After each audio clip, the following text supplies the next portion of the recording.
Dewan Perwakilan Tingkat Daerah atau DPTD Partai Keadilan Sejahtera atau PKS Kabupaten Wajo memiliki ketua baru usai musyawarah daerah Musda yang digelar serentak pada Sabtu 6 September 2025. Kaum milenial Arga Prasetya Ashar resmi menahkodai dan dilantik sebagai Ketua Dewan Perwakilan Tingkat Daerah atau DPTD PKS Kabupaten Wajo periode 2025-2030.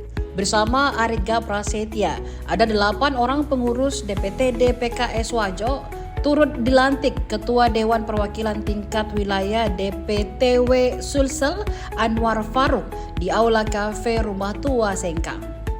Agus Salim sebagai Sekretaris dan Burhanuddin sebagai Bendahara serta Andries Rizvandi selaku Ketua Bidang Kaderisasi DPTD PKS Wajo. Salah satu anggota DPRD Wajo fraksi PKS Dirga Dwi Putra Ashar dilantik sebagai Ketua Dewan Etik Daerah atau DED didampingi Sekretaris Isri Mirajni. Adapun Majelis Pertimbangan Daerah diketahui Haji Abdul Rashid HP, Sekretaris Andi Jolo Hafid. Pengurus tersebut ditetapkan langsung di Jakarta, ditandatangani Presiden PKS Dr. Al Muzammil dan Sekretaris Jenderal Muhammad Khalid. Assalamualaikum warahmatullahi wabarakatuh. Teman-teman pers yang berbahagia, kami dari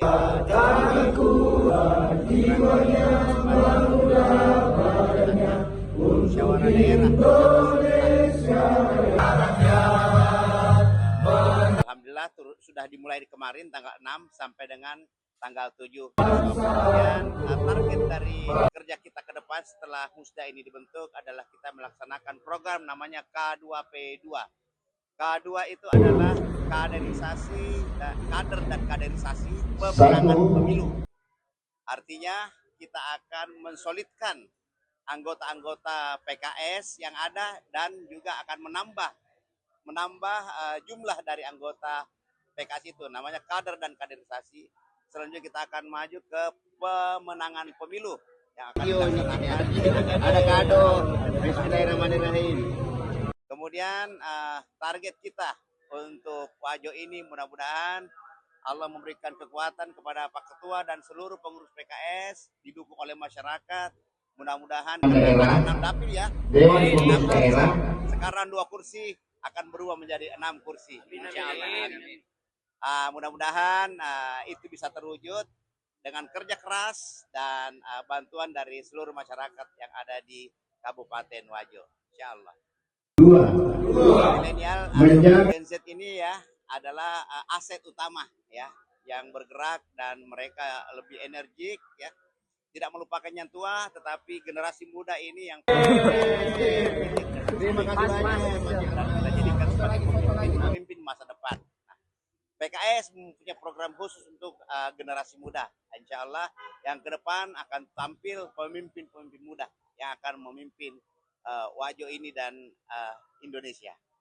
Pertama kita ada pelatihan politik. Nah, yang kedua adalah ada pembinaan pekanan ya yang kita memang lakukan sebagai core-nya kekuatannya PKS. Dan akan diberikan pengarahan-pengarahan ataupun penguatan-penguatan agar muyul atau bukannya terjun ke dalam bidang politik. Siap. Kalau pribadi saya insya Allah dalam periode ini yang dimana jiwa saya jiwa muda dan rata-rata kepengurusan ini penuh dengan anak muda. Jadi insya Allah semangat muda saya akan mengajak teman-teman untuk sama-sama mengulurkan tangan untuk memberi energi baru yang ada di Kabupaten Wajo. Allahu Akbar. Download Tribun X sekarang, menghadirkan lokal menjadi Indonesia.